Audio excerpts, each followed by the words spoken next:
fear is a tool. But when that light hits the sky, it's not just a call. It's a warning. I'm vengeance. You see, many events have happened in history that we look back at now and we realize we could have changed if things had been different. Isn't it very, very interesting that we are living in a time where such an event is happening now, and it is happening to a people in a country like China, whereby women are being raped, children are being separated from their families, organs are being harvested, people are being put into concentration camps. And did they think that we were just going to stand idly by? I want to tell the Chinese government and the Chinese Communist Party one thing. I want to tell you directly,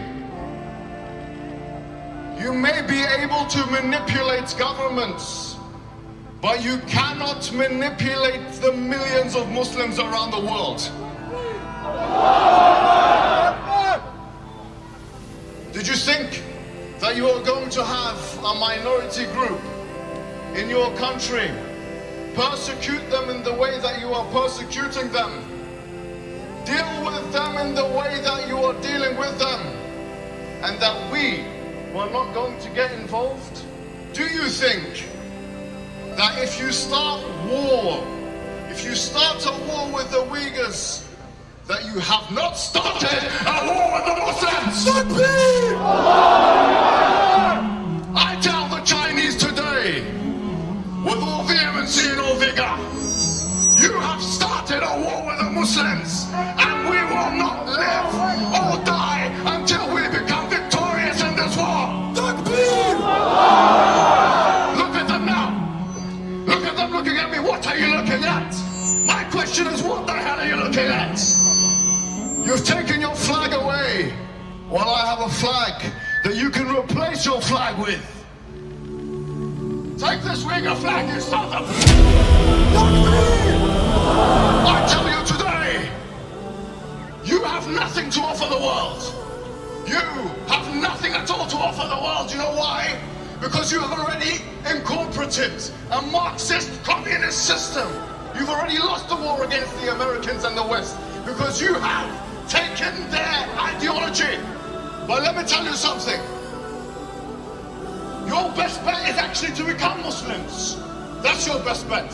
Your best bet is to do what the Mongols did and embrace Islam. You have nothing to offer the world. You have nothing to offer the world at all. What happens if you become a superpower? Tell me what happens when you become a superpower in this Cold War that you want to get into with the Americans. What have you got to offer the rest of the world? You've already taken their ideologies. Marxism, Leninism, you are nothing. I tell you, you are nothing. And it's only a matter of time. It's only a matter of time until we deal with you. And I say this again, with all vehemency and all vigor, that you cannot beat and defeat an enemy. That when they look at the barrel, the bottom of the barrel of the gun, they see paradise. We don't care about death, in fact. We don't care about martyrdom. Please make us martyrs. You cannot beat us. We're the unbeatable enemy.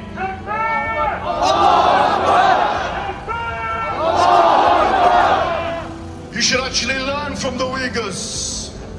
You should actually learn from them the purpose of life, to worship one God. You should learn from them not to worship statues. And I tell you today that you may be taking off La ilaha illallah from the tops of the masjids and replacing it with your communist flag, the flag of your ideological masters. But taking it off the masjid does not mean taking it out of the hearts of the believers. So I tell you once and again, it's only a matter of time. And you may want to start this Cold War with America, which you're starting now. Having the Muslims as your enemies is not a good idea.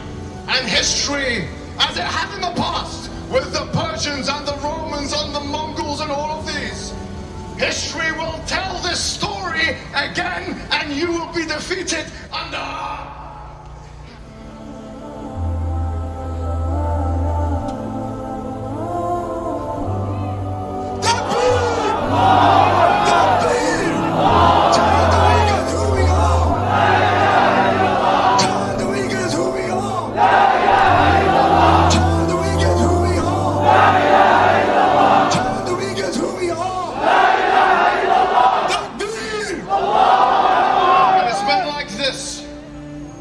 Why we are here today. Al-Muslim lil-Muslim kal-jasad al-wahid. Kal-bunyan, the Prophet said the Muslim to the Muslim is like one building. Yashuddu ba'duhu ba'da. We pull each other together. I don't know much about Uyghur culture, but I know one thing, that we are here for the Uyghurs and we will not rest until justice is served. Takbir!